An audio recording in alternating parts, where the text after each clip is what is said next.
Print email Facebook Twitter More Donald Trump says historic summit with North Korea's Kim Jong-un is back on for June 12 in Singapore. Media player, space to play, M to mute, left and right to seek, 00:001:1400:0001:14 US President Donald Trump says a planned summit with Kim Jong-un is back on for June 12 in Singapore, after meeting with a senior envoy from Pyongyang who delivered a letter from the North Korean leader. Mr. Trump said after an Oval Office meeting with North Korea's Kim Jong-sul that he would be making a mistake not to go forward with the on-again, off-again nuclear summit in Singapore. He said his meeting with the most senior North Korean to visit the White House in 18 years lasted longer than expected, and went very well. I think it's probably going to be a very successful, ultimately a successful process, he told reporters. However, Mr. Trump appeared to significantly lower expectations for the outcome of the historic summit, frequently describing it as the start of the process and not the place where the two leaders were likely to sign any agreement. He said a number of summits might be required.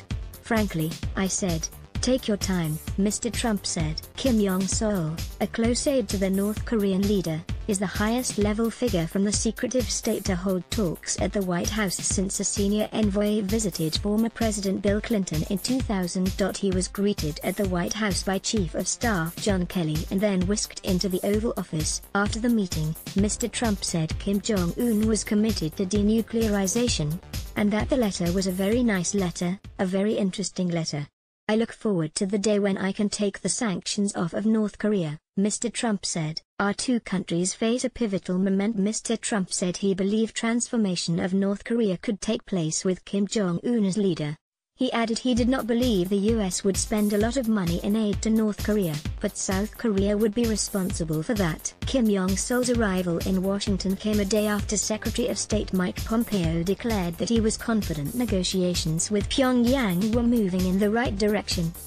Our two countries face a pivotal moment in our relationship, and it would be nothing short of tragic to let this opportunity go to waste, Mr. Pompeo said in New York after meeting with Kim Jong-sul. The United States previously blacklisted Kim Jong-sul, who once served as a bodyguard to the current leader's father Kim Jong-il, from coming to the United States because of his role in North Korea's military establishment. After exchanging threats and insults since Mr. Trump became president last year, the United States and North Korea have been trying to set up a summit, originally planned for Singapore on June 12, between their leaders, at which Mr. Trump wants to pressure Pyongyang into giving up its nuclear weapons.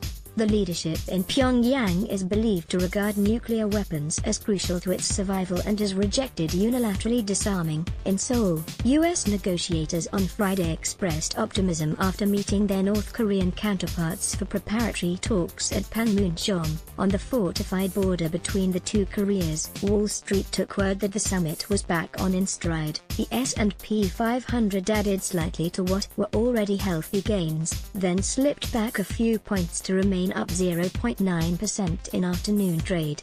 The US dollar index added modestly to a gain. Reuters AP print email Facebook